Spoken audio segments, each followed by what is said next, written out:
Bonjour à chacun, c'est un plaisir de pouvoir ensemble ouvrir la parole, c'est vrai. Je vous salue de la part de l'Action biblique des montagnes neuchâteloises. Et en cette fin d'année, c'est parfois un temps de bilan, le temps de réfléchir, voilà où nous en sommes. Quelle a été cette année? Quels ont été les moments forts, les moments où on a vécu de très belles choses, et peut-être aussi reconnaître qu'il y a eu des moments difficiles.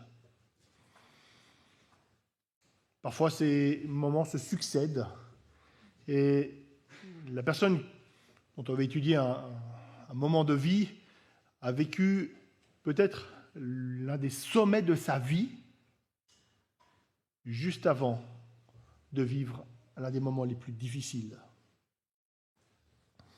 Le prophète Élie a pu montrer qui est le vrai et le seul Dieu. Grâce à l'intervention de l'Éternel Dieu, il a pu triompher de 450 prophètes de Baal, la divinité concurrente. Oui, il y a bien un seul Dieu, c'est celui qui s'est révélé à Israël.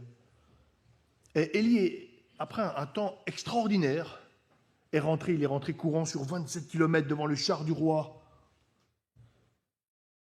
Et quelques temps après, assez peu, on le retrouve désespéré, demandant la mort, abattu, découragé, brisé. On arrive à l'un des textes peut-être les plus commentés sur le prophète Élie dans le premier livre des rois au chapitre 19. On a beaucoup parlé de sa dépression, de son burn-out, pour parler français, qui touche tous ceux qui sont fatigués, stressés. Et avant de lire dans 1 roi 19, quelques mots de contexte.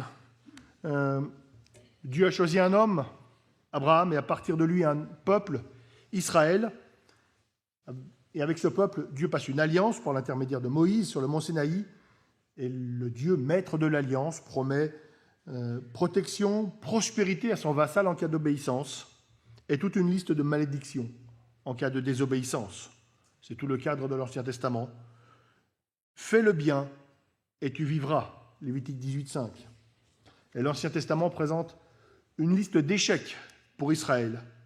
Dès le départ, lorsque Moïse est redescendu de la montagne, le peuple adorait un veau d'or, puis le pays qui se sépare en deux, au royaume de Samarie au nord, où vit Élie, et Juda au sud. Et donc, selon les termes de l'Alliance, Dieu envoie une sécheresse terrible sur le pays. Et une fois qu'il y a eu cette rencontre dont j'ai parlé tout à l'heure, Élie d'un côté, les 450 prophètes qui adorent une divinité, Baal, de l'autre, eh bien, Dieu se révèle, l'Éternel Dieu se révèle comme le seul Dieu. Et juste après 3 années de sécheresse, la pluie revient. Une victoire écrasante. Dieu prouve qui il est. Il est vraiment le seul Dieu qu'il faut servir. Et nous allons lire maintenant au premier livre des rois. Je vais lire les 19 premiers versets, les 18 premiers versets du chapitre 19. Et je vais lire dans la version Colombe. Akab rapporta à Jézabel tout ce qu'avait fait Élie et comment il avait tué par l'épée tous les prophètes. Jézabel envoya un messager à Élie pour lui dire « Que les dieux me fassent ceci et qu'ils ajoutent encore cela si demain à 7 heures, je ne fais de ta vie ce que tu as fait de la vie de chacun d'eux. » Élie, voyant cela, se leva et s'en alla pour sa vie ou pour sauver sa vie. Il arriva à Beersheba qui appartient à Juda et il laissa son jeune serviteur. Quant à lui, il alla dans le désert, à une journée de marche. Il s'assit sous un genêt et demanda la mort en disant « C'en est trop. Maintenant, Éternel, prends ma vie, car je ne suis pas meilleur que mes pères. » Il se coucha et s'endormit sous un genêt. Et voici qu'un ange le toucha et lui dit « Lève-toi, mange. » Il regarda, il y avait à son chevet un gâteau sur des pierres chaudes et une cruche d'eau. Il mangea et but, puis se recoucha. L'ange de l'Éternel vint une seconde fois, le toucha et dit, « Lève-toi, mange, car le chemin serait trop long pour toi. » Il se leva, mangea et but. Avec la force que lui donna cette nourriture, il marcha 40 jours et 40 nuits, jusqu'à la montagne de Dieu, à Horeb. Là-bas, il entra dans la grotte et y passa la nuit. Or voici que la parole de l'Éternel lui fut adressée en ces mots. « Que fais-tu ici, Élie » Il répondit, « J'ai déployé mon zèle pour l'Éternel, le Dieu des armées, car les Israélites ont abandonné ton alliance, ils ont renversé tes autels, ils ont tué par l'épée tes prophètes. Je suis resté moi seul, et ils cherchent à prendre ma vie. » L'Éternel dit, « Sors et tiens-toi sur la montagne devant l'Éternel. » Et voici que l'Éternel passa. Un grand vent violent déchirait les montagnes et brisait les rochers devant l'Éternel. L'Éternel n'était pas dans le vent. Après le vent, ce fut un tremblement de terre. L'Éternel n'était pas dans le tremblement de terre. Après le tremblement de terre, un feu. L'Éternel n'était pas dans le feu. Enfin, après le feu, un son doux et subtil. Quand Élie l'entendit, il s'enveloppa le visage de son manteau, il sortit et se tint à l'entrée de la grotte. Or voici qu'une voix lui dit, « Que fais-tu ici, Élie » Il répondit, « J'ai déployé mon zèle pour l'Éternel, le Dieu des armées, car les Israélites ont abandonné ton alliance, ils ont renversé tes autels, ils ont tué par l'épée tes prophètes. Je suis resté, moi seul, et ils cherchent à prendre ma vie. » L'Éternel lui dit, « Va, reprends ton chemin par le désert jusqu'à Damas. Quand tu seras arrivé, tu donneras l'onction à Hazaël comme roi de Syrie. Tu donneras l'onction à Jéhu, fils de Nimshi, comme roi d'Israël, et tu donneras l'onction à Élisée, fils de Shaphat, d'Abel-Méhola, comme prophète à ta place. Il arrivera que celui qui échappera à l'épée de Hazaël, Jéhu le fera mourir, et celui qui échappera à l'épée de Jéhu, Élisée le fera mourir. Mais je laisserai en Israël 7000 hommes, tous ceux qui n'ont pas fléchi les genoux devant Baal et dont la bouche ne l'a pas baisé. » La grande victoire d'Élie n'aura pas duré longtemps. Akab raconte tout ce qui s'est passé à la reine et elle n'en tient absolument pas compte. Elle décide de le faire assassiner. Et tout au long de son règne, Akab apparaît tellement indécis, tellement faible. Mais par contre, Jézabel est consacrée. Consacrée à de faux dieux, mais réellement consacrée. Et on peut vraiment rencontrer des personnes qui donneraient leur vie pour leurs croyances, même si elles sont fausses. Et Élie doit fuir. Il passe un moment difficile, il se réfugie au désert, il demande la mort. Le prophète Jérémie ou Job l'ont fait aussi. Dieu vient à son secours par l'intermédiaire d'un ange, puis directement. De nombreux commentateurs soulignent les faiblesses d'Élie, qui craque. Il craque sous la pression. Il fuit devant la menace d'une reine en oubliant que Dieu peut le sauver. Il demande la mort. Il oublie qui est Dieu. Il sombre en dépression à force de trop regarder à lui-même. Et c'est une lecture qui pose quelques problèmes. Je la comprends, c'était la mienne. Quand je savais que je devais prêcher sur ce passage, j'avais déjà presque tout ce que je devais dire. J'avais des idées, j'avais des illustrations, des applications. On gagne un temps fou comme ça. Puis bon, j'ai fait une bêtise, j'ai lu le texte. Et puis je l'ai en plus creusé, j'ai regardé les commentaires. Et c'est difficile des fois de revenir en arrière. Je ne sais pas si vous avez peut-être entendu, on a beaucoup entendu parler maintenant de ce qu'on appelle le biais de confirmation. On en a entendu parler dans un cas précis, j'y reviendrai. C'est-à-dire que notre cerveau ne traite pas toujours de manière logique, mais il va traiter les informations qui nous incitent à ne pas changer d'avis. Et on l'a vu lorsque les pros et les anti-vaccins se sont opposés parce que chacun ne prêtait attention qu'à ce qui allait dans son sens. Et en toute bonne foi, ils ont pu opposer des arguments, en tout cas pour la plupart, ils ont pu opposer des arguments opposés. Et j'ai dû me poser des questions comme quel est le personnage central de la Bible ? Vous vous rappelez que ce n'est pas Élie, mais que c'est Dieu. Et donc le personnage central du cycle d'Élie, ce n'est pas Élie, c'est Dieu. Et c'est à lui qu'on va regarder. Élie est brisé, nous dit le texte. La Bible Sommer dit qu'il a eu peur, mais la Bible Colombe et d'autres versions disent Voyant cela, à la menace de Jézabel, mais qu'est-ce qu'il a vu? Alors bien sûr, il a vu que sa vie était menacée. Mais en fait, il a surtout vu qu'après une grande victoire, après la démonstration claire et nette qu'il n'y a bien qu'un seul Dieu, 450 qui prient d'un côté pour que leur Dieu fasse quelque chose, Élie qui prie une fois, le feu descend du ciel. L'Holocauste est consumé. Il prie pour qu'il pleuve, après 3 ans de sécheresse, et il pleut. C'est clair, on ne peut pas faire mieux. Et malgré cela, rien n'a changé. Lorsqu'Akab rentre, racontant tout ce qu'il a vu, ok, et alors, on va le tuer comme tous les autres. J'imagine la réponse de Jézabel. Et on peut comprendre ce brisement du prophète Élie. Et même, si Jézabel devait le faire mettre à mort, c'est une nouvelle victoire de sa politique contre Dieu. Et Élie, lorsqu'il part, il doit reconnaître l'échec. Il n'a pas réussi à ce que le peuple revienne à Dieu. C'était sa mission, ce qu'il avait particulièrement à cœur,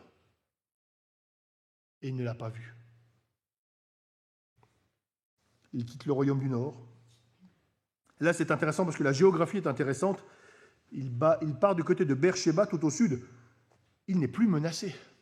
C'est un petit peu comme si, alors je vais prendre un pays voisin où je suis pasteur, si on dit que la Suisse est l'ennemi et que je me réfugie dans la région bordelaise, pour prendre une belle région, n'est-ce pas Mathieu, je ne suis plus du tout menacé. Donc, il n'a plus de raison d'être inquiet, si c'était uniquement par rapport à sa vie. On dit aussi que Élie fuit parce qu'il a peur de la mort. Mais il demande la mort, ce n'est pas très cohérent.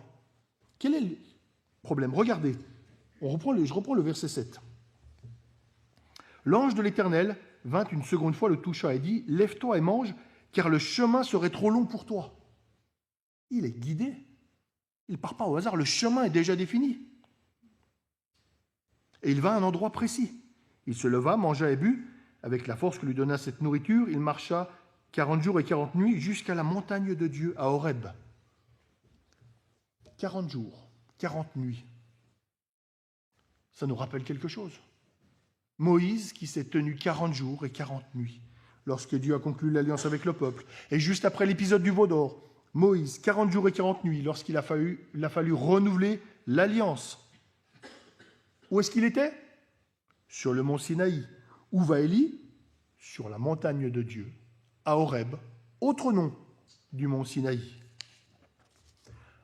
Moïse, à ce moment-là, avait vécu un temps extraordinaire. Je lis, Moïse dit à l'Éternel, « Fais-moi voir ta gloire. » L'Éternel répondit, « Je ferai passer devant toi toute ma gloire, et je proclamerai devant toi le nom de l'Éternel.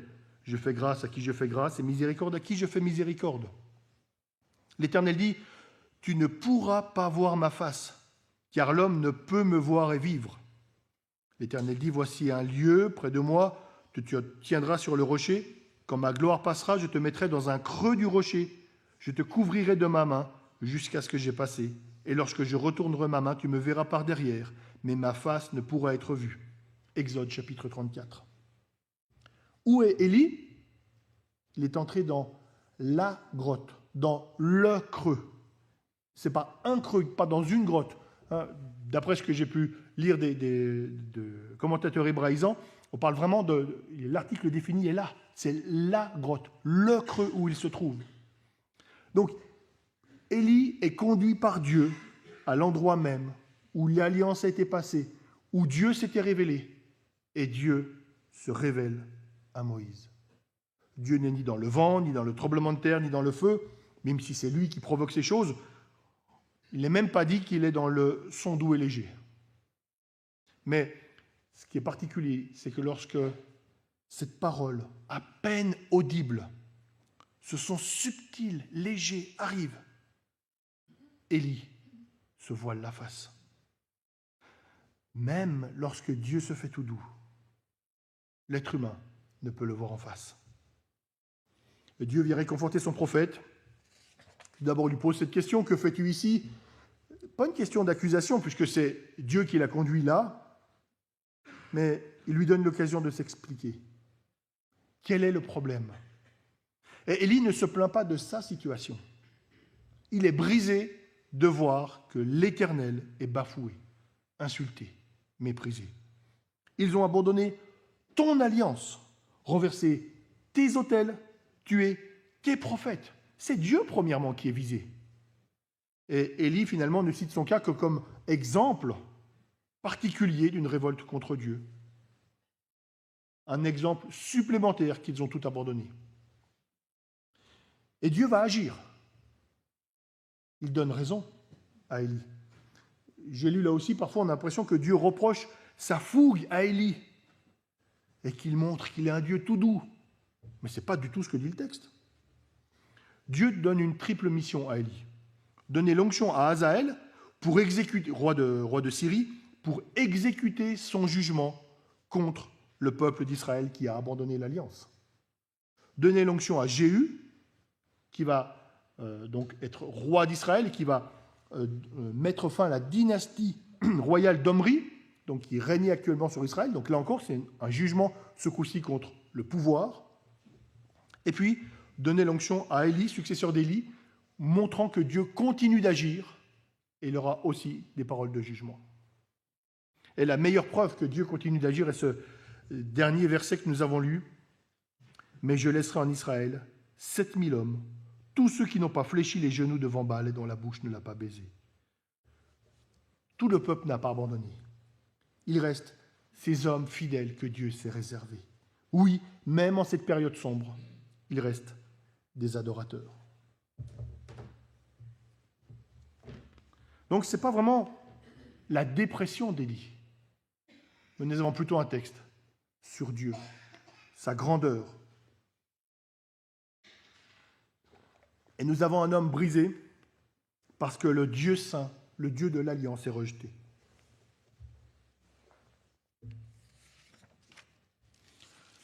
Bien sûr, Élie est limité. Il a besoin de l'écoute de Dieu, il a besoin de ses encouragements, besoin d'être restauré dans son cœur, restauré dans son corps avec la nourriture et le sommeil.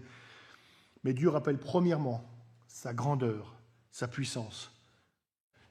Une reine idolâtre manifeste toute sa rage.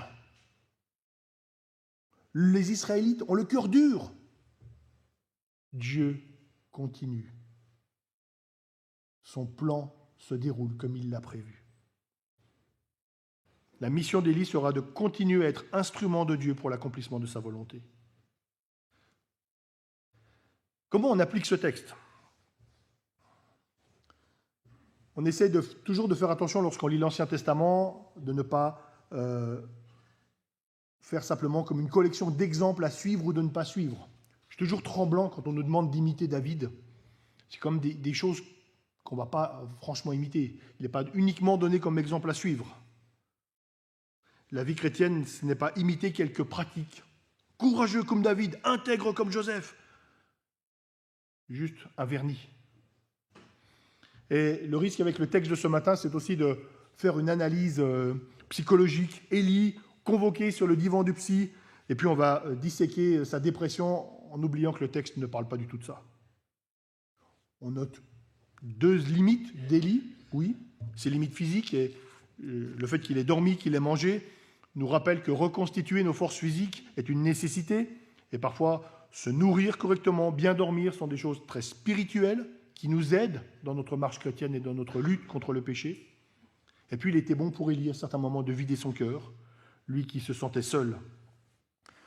Mais ce texte souligne premièrement l'échec de l'ancienne alliance. Les miracles, les interventions des prophètes n'ont rien changé. Les parallèles, d'ailleurs nombreux avec Moïse ici, montrent que nous vivons un moment crucial. Et Israël est en train de rejeter l'Éternel Dieu. Et c'est un texte qui révèle la dureté du cœur humain. Les miracles, les actes spectaculaires ne sont pas suffisants pour transformer les vies. Et notre manière de comprendre, notre manière d'annoncer l'Évangile doit aussi en tenir compte. On aimerait des fois, on disait, mais s'il y avait plus de miracles, les gens se tourneraient vers Dieu. L'Évangile de Jean parle largement de cela. Et ce n'est pas... Parfois, les miracles sont là et les gens ne se tournent pas vers Dieu. Et parfois, Dieu a déjà touché le cœur avant que le miracle se produise. Et puis le chrétien n'est pas non plus quelqu'un qui s'améliore par ses propres forces. Il est celui qui demande à Dieu de le transformer, qui accepte, qui désire cette transformation complète de sa personne, même si nous sommes toujours en chemin. Ça influence aussi notre manière de prier. Et puis, le fait de savoir que le cœur humain est dur nous rappelle que l'annonce de l'Évangile n'est pas un appel à améliorer des choses. La promesse que tout ira mieux, c'est un appel à reconnaître Dieu comme roi. La mission du chrétien est de témoigner, de prier pour que Dieu agisse dans les cœurs, mais finalement, nous ne convertissons personne. Et si Élie n'a pu convertir personne avec de tels miracles, qui sommes-nous ? Nous ne convertissons pas, nous n'améliorons pas le message pour qu'il soit acceptable. Nous sommes témoins et nous prions pour que Dieu agisse. L'enjeu n'est pas là. Celui qui croit en lui, en Christ, n'est pas jugé, mais celui qui ne croit pas est déjà jugé parce qu'il n'a pas cru au nom du Fils unique de Dieu. Et ce jugement, c'est que la lumière étant venue dans le monde, les hommes ont préféré les ténèbres à la lumière parce que leurs œuvres étaient mauvaises. Car quiconque fait le mal est la lumière et ne vient pas à la lumière de peur que ses œuvres ne soient dévoilées. Pourquoi est-ce que les personnes ne croient pas ? Pourquoi est-ce qu'une reine comme Jézabel, qui a eu le plus fort témoignage possible, n'a pas voulu croire ? Parce qu'elle n'a pas désiré venir à la lumière. Nous continuons à prier, nous continuons à témoigner, sans être étonnés que le témoignage soit refusé. Oui, il est utile de montrer que la foi chrétienne est cohérente. Il y a de très bonnes raisons de croire, et même des raisons rationnelles, de croire dans le message de l'Écriture. D'excellentes raisons. Mais sans un cœur réceptif. Toutes les données que nous pouvons avoir, les raisons historiques, les raisons logiques, les raisons même scientifiques, eh bien, toutes ces preuves sont inutiles si le cœur n'est pas disposé à croire. Il est facile d'accuser Élie de dépression, mais finalement, ce qui le désole premièrement, c'est que le peuple n'a pas suivi. C'est ce drame, particulièrement révélé dans l'Ancien Testament, de la dureté du cœur de l'homme. Est-ce que nous aussi, on sait pleurer sur un monde occidental qui rejette Dieu ? Pleurer sur un monde qui laisse une place de plus en plus grande au matérialisme, qui rejette les valeurs chrétiennes, pleurer sur des églises qui innovent en se détournant de la parole de Dieu et la rejettent.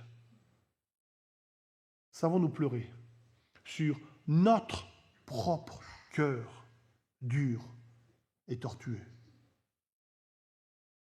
Seigneur, tu vois combien ils sont matérialistes. Je suis touché, je dois le reconnaître. Est-ce que je sais pleurer sur l'acceptation du péché quand ça m'arrange?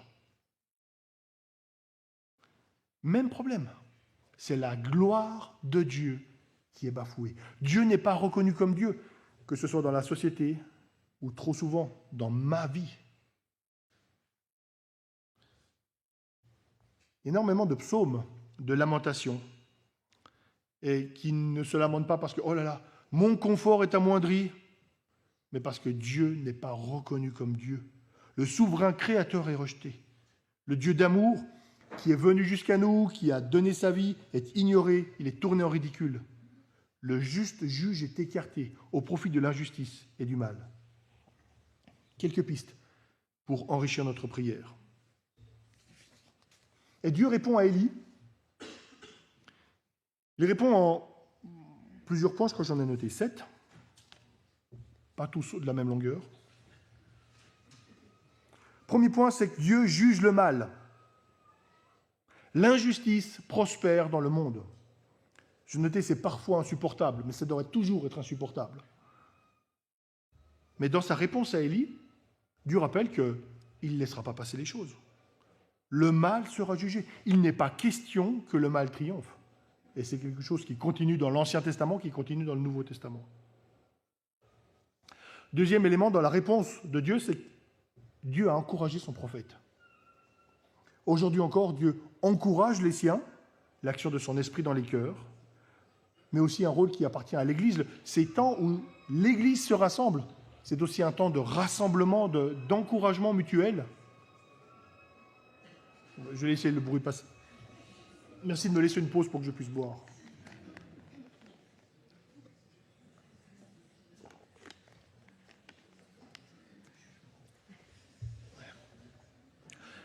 Donc je disais, ce temps où l'Église se rassemble est un temps d'encouragement important. On a vu Élie qui passe par une difficulté, a eu besoin d'être encouragé par Dieu, mais nous avons ce privilège de pouvoir nous rassembler régulièrement, de pouvoir mutuellement nous encourager dans notre lutte contre le péché, dans notre lutte face au découragement, lorsque nous voyons que le mal progresse, dans notre désir d'honorer, de plaire à Dieu, des temps importants. Et troisième élément de la réponse de Dieu, Dieu rassure son prophète. Il annonce qu'il dirige toujours les destinées de ce monde. C'est lui qui nomme les rois, les prophètes. C'est lui qui se réserve un peuple.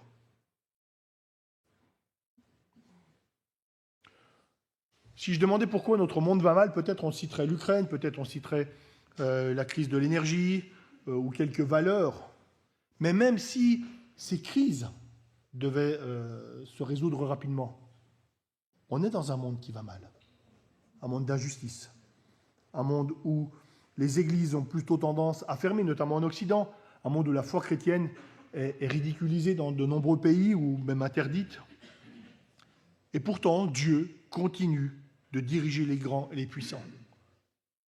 Dieu n'est pas passé au plan B, au plan Y depuis le temps. Il continue de régner. Et dans la réponse qu'il donne à Élie, il montre ce qu'il va faire. Eh bien, nous voyons un Dieu qui est toujours à l'œuvre. Quatrième piste d'application, c'est que c'est une vision qui nous conduit à rechercher autre chose que ce que le monde cherche. Qu'est-ce qui me préoccupe? Et peut-être qu'en ayant la lecture de ce texte, en disant, finalement, Élie, il est un peu tourné trop vers lui-même, c'est pour ça qu'il est désespéré. En fait, on projette sur Élie notre propre manière de fonctionner. Élie était attristé parce que Dieu est bafoué.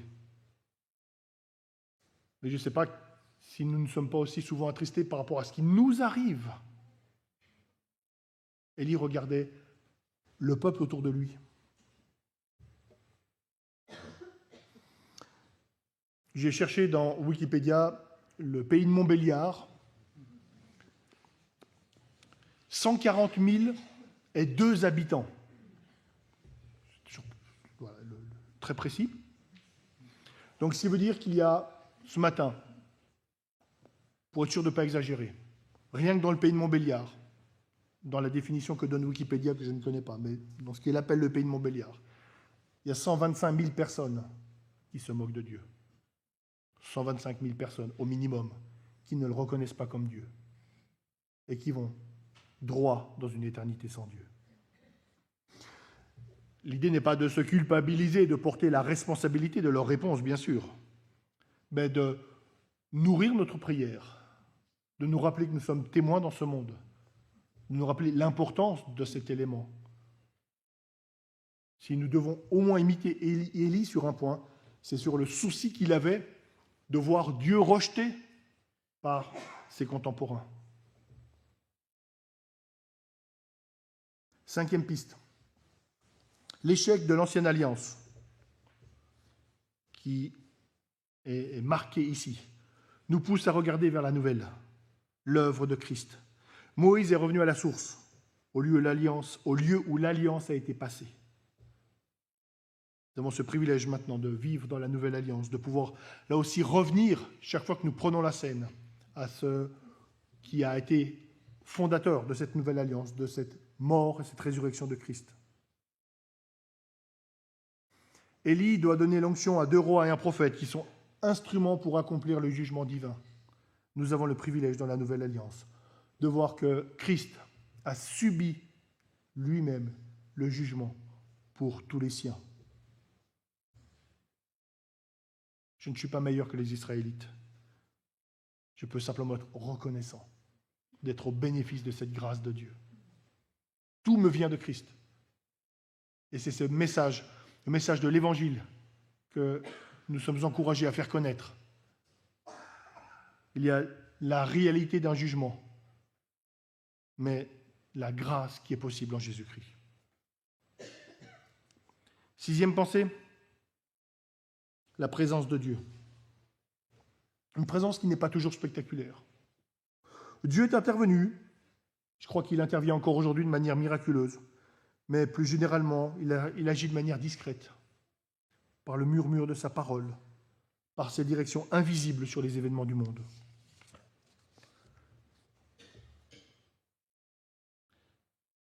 « 11 décembre, on s'approche quand même d'une date, on l'a encore entendu ce matin dans les annonces, qui nous rappelle que Jésus est venu humblement dans une petite bourgade de Judée, à Bethléem. Il a exercé son ministère dans un petit pays, loin des grandes villes de l'époque, comme Rome. Il est mort comme un criminel, comme l'un des nombreux crucifiés de l'époque. Mais il agit encore. Il agit par son esprit. Et il n'est visible, finalement, bien souvent que par ceux qui ont les yeux ouverts par son esprit pour le voir. Et cela nous encourage de ne pas être découragés, mais encouragés parce que Dieu agit encore, de manière discrète, mais bien réelle. Enfin, je laisserai en Israël 7000 hommes, tous ceux qui n'ont pas fléchi les genoux devant Baal et dont la bouche ne l'a pas baisé. L'Éternel rassure Élie et l'encourage. Je pense qu'Élie avait parfois cette tendance à se croire un petit peu trop seul. Non, il y a encore un peuple qui reconnaît et qui adore l'Éternel. Paul citera d'ailleurs ce texte, Romains 11, 5, pour montrer que Dieu n'a pas abandonné le peuple juif, même si très peu se sont convertis à son époque. Et c'est un texte qui nous encourage encore. On peut se sentir tellement en minorité en Europe. Dieu continue de se réserver un peuple fidèle, par pure grâce. Pas parce que nous sommes meilleurs que les autres, mais parce qu'il agit, lui. Et un commentateur que j'ai pas mal suivi sur l'analyse de ce texte rapprochait donc le verset 18 que je viens de lire sur ces 7000 hommes de Matthieu 16, 18. « Je bâtirai mon église, et les portes du séjour des morts ne prévaudront point contre elle. » Toutes les Jézabel, tous les Akab, toutes les puissances de ce monde ne peuvent rien contre Jésus qui bâtit son église, qui nous invite à prendre notre place dans l'église universelle et dans cette manifestation visible qu'est l'église locale. Dieu bâtit son église et cela nous encourage, nous rassure. Il continue de présider aux destinées de ce monde et il nous envoie comme témoins pour continuer à parler de lui. Dieu reste souverain, fidèle, juste et miséricordieux, même dans les époques les plus sombres. Je crois que Élie voyait bien les choses. Il avait besoin d'une mise à jour sur la grandeur, la souveraineté, la justice, l'amour de Dieu. Besoin d'être secouru. Mais il avait discerné que l'essentiel est cette gloire, la gloire de Dieu. Que le Dieu créateur du ciel et de la terre, le Dieu que nous savons maintenant révélé en Jésus-Christ, juge de la terre, c'est ce seul Dieu qui doit être adoré, qui doit être reconnu comme vrai Dieu. Toute autre attitude est tragique. Et là aussi, c'est un sujet de prière pour nous de demander que Dieu vienne à notre secours lorsque nous perdons de vue l'essentiel, qui est cette gloire de Dieu. Un encouragement à combattre nos propres idoles, tout ce qui prend la place de Dieu dans nos pensées, loisirs, argent, accomplissement personnel, recherche du confort, lorsque ces éléments prennent une place démesurée dans notre vie. Et puis demandons à Dieu de continuer à envoyer des ouvriers dans sa moisson, y compris nous-mêmes, sur nos lieux de vie, de travail, de détente, afin que son nom soit reconnu sur toute la terre.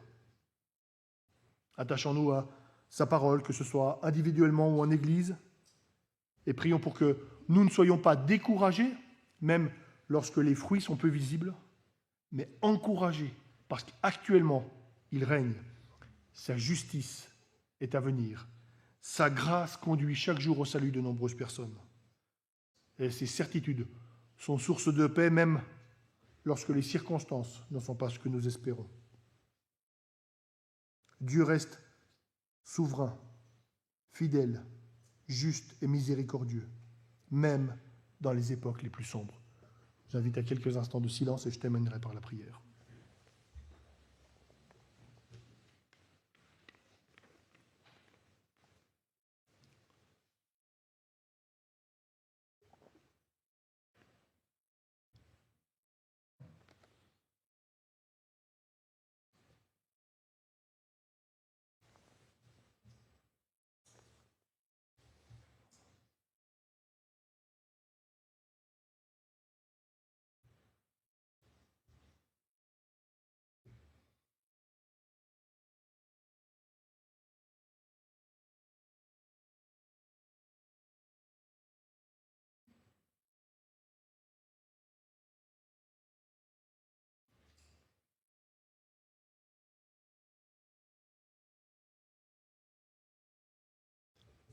Merci notre Dieu, notre Père, pour ta parole qui nous rappelle qui tu es. Merci parce que tu es ce Dieu qui règne actuellement. Merci parce que tout est entre tes mains. Et c'est un encouragement pour nous à nous abandonner à toi, à désirer te faire toujours plus confiance, à abandonner aussi à toi notre vie. Merci parce que même dans les situations les plus sombres, rien ne t'échappe. Nous avons besoin que tu renouvelles notre foi.